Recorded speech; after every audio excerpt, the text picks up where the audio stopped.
It's kind of an unusual pocket song because it's an instrumental, and it became a pocket song for me about somewhere in the first year taking lessons, group lessons with Callie, when she taught the song, and then she said before we went home, go home, memorize this song, and walk around your house and play it in different rooms and different places and whatever. And I did that, and it was so much fun, and I learned it. And then I once had the opportunity a couple of years ago at a workshop.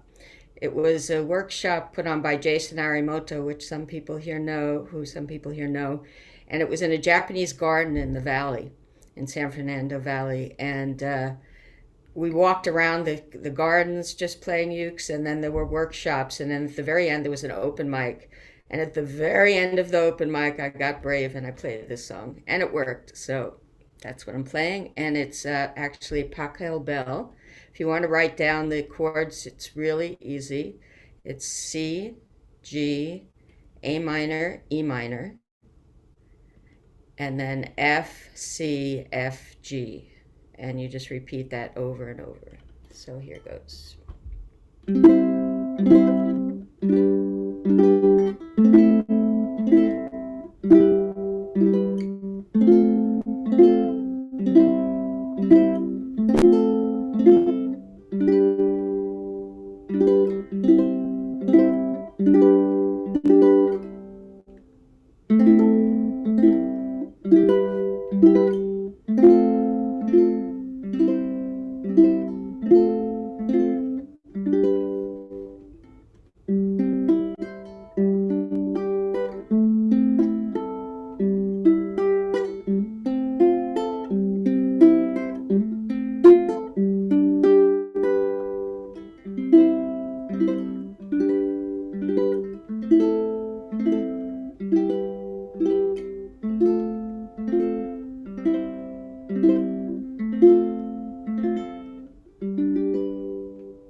Oh, beautiful. So, Sherry, can you show us what you were doing with the finger picking thing? Yeah, I just did once through top to bottom. So,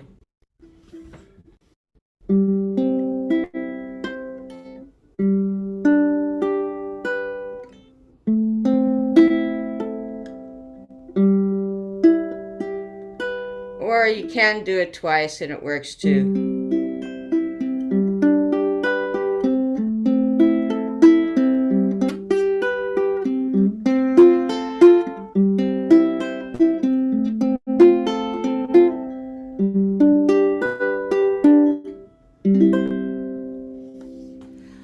Oh, that's really, really, really pretty. I'm going to Sherry, thank you so much. Let me thank you very, very much. I think when you were doing you were going to three-quarter time. It sounded a little bit like you were going to a waltz when you were double timing it. 1, 2, 3, 4, 5, 6. 1, 2, 3, 4. I'm not sure that works. I'd have to kind of hide in the closet and work with that. I I don't think, think I don't think I was doing that except for just now by mistake. okay. Sherry was adding some jazz. You know what I was thinking is to add a little flourish at the very end. We do let me see if I can call out the chords. We'll go through one stanza. So 1, 2, 3, 4. C, G, A minor, E minor, F, C, F, G, and a beautiful ending with the C. Well, in this class, we've talked about stretching out the notes in the C major chord on the A string. So we've got playing now. This is all the work is on the A string with this little ending, this little optional ending. 3rd fret, 7th fret. Who knows what note that is? Unmute yourself. Let me know. What note is that? E, E. Now remember, I'm just playing the A string now. I'm going to the 10th fret. What note is that? G. It's a G. See, what we're doing is we're spelling out the notes that comprise a C chord. And then I'm going to go to the 15th fret.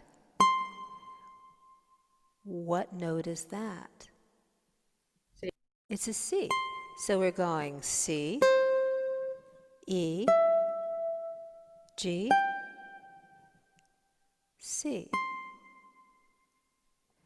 That's a possible ending that you can explore in this song, and maybe it will work, or parts of it will work with other songs in the key of C. So again, it'll look like this. Let's just play together the chords that Sherry was telling us about. So 2, 3, 4, C, G,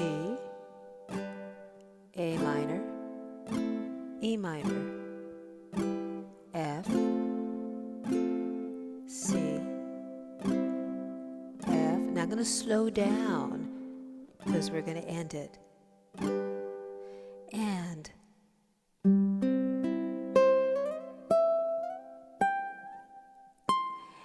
I'm sliding. Can you hear that neat little slide sound?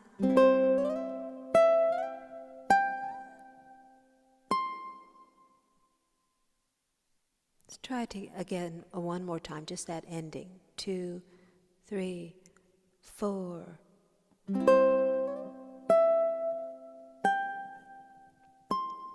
And you notice when I made the C chord down here, I played all 4 strings so I could establish the sense of harmony. And the other strings are going to continue to ring as we change the notes on the A string. So I'm block chording it, and actually I was arpeggiating that block chord. Here's a block chord of the C. So it's a finger-picking technique, and to arpeggiate it, the motion looks like this. I'm going on one beat. 1, 2, 3, like so. Yeah. Sherry, thank you so much for sharing that song with us.